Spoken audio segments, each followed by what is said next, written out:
La maison du chat qui pelote. Au milieu de la rue Saint-Denis, presque au coin de la rue du Petit Lion, existait naguère une de ces maisons précieuses qui donnent aux historiens la facilité de reconstruire par analogie l'ancien Paris. Les murs menaçants de cette bicoque semblaient avoir été bariolés de hiéroglyphes.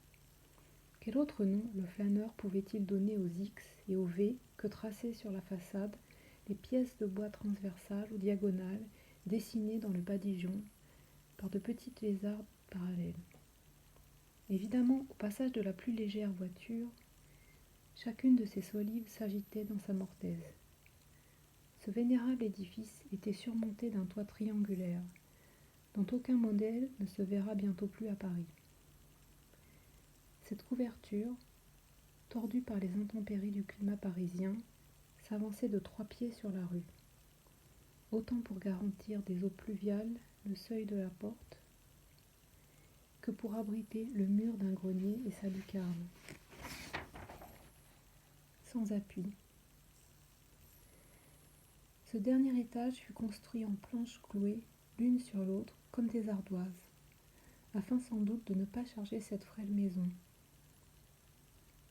Par une matinée pluvieuse, au mois de mars, un jeune homme, soigneusement enveloppé dans son manteau, se tenait sous l'auvent d'une boutique en face de ce vieux logis qu'il examinait avec un enthousiasme d'archéologue.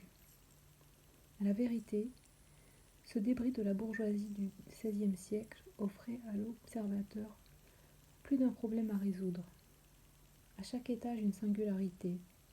Au premier, 4 fenêtres longues, étroites, rapprochées l'une de l'autre, avaient des carreaux de bois dans leur partie inférieure, afin de produire ce jour douteux à la faveur duquel un habile marchand prête aux étoffes la couleur souhaitée par ses chalands.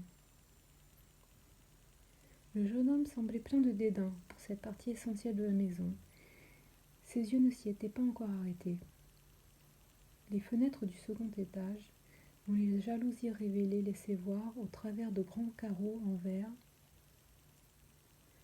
de bohême, de petits rideaux de mousseline rousse, ne l'intéressaient pas davantage. Son attention se portait particulièrement au troisième, sur d'humbles croisées dont le bois travaillé grossièrement aurait mérité d'être placé au Conservatoire des Arts et Métiers pour y indiquer les premiers efforts de la menuiserie française.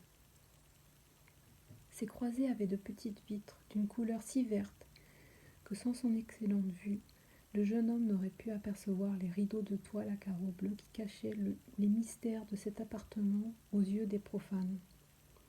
Parfois cet observateur, ennuyé de sa contemplation sans résultat, ou du silence dans lequel la maison était ensevelie, ainsi que tout le quartier, abaissait ses regards vers les régions inférieures. Un sourire involontaire se dessinait alors sur ses lèvres, quand il revoyait la boutique où se rencontraient en effet des choses assez risibles. Une formidable pièce de bois, horizontalement appuyée sur 4 piliers qui paraissaient, courbés par le poids de cette maison décrépite, avait été rechampie d'autant de couches de diverses peintures que la joue d'une vieille duchesse en a reçu de rouge. Au milieu de cette large poutre mignardement sculptée se trouvait un antique tableau représentant un chat qui pelotait.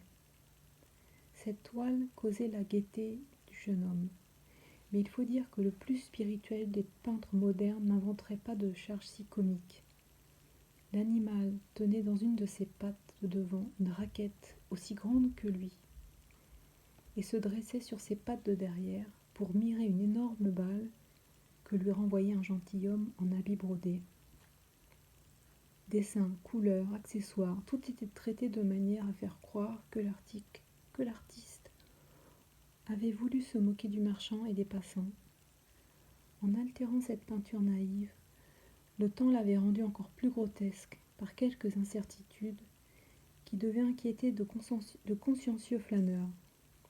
Ainsi, la queue mouchetée du chat était découpée de telle sorte qu'on pouvait la prendre pour un spectateur, tant la queue des chats de nos ancêtres était grosse, haute et fournie.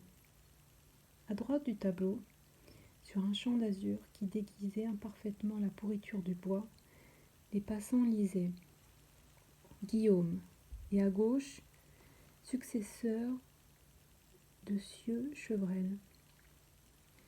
Le soleil et la pluie avaient rongé la grande partie de l'or moulu, parcimonieusement appliqué sur les lettres de cette inscription, dans laquelle les U remplaçaient les V et réciproquement, selon les lois de notre ancienne orthographe.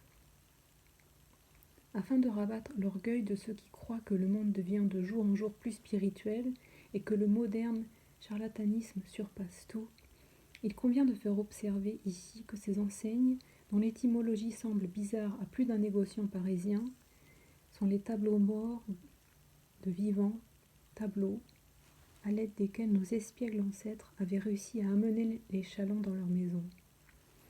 Ainsi, la truie qui siffle, le singe vert, etc.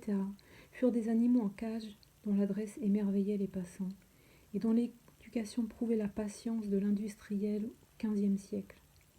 De semblables curiosités enrichissaient plus vite leurs heureux possesseurs que les providences, les bonnes foi, les grâces de Dieu et les décollations de Saint Jean-Baptiste qui se voient encore rue Saint-Denis.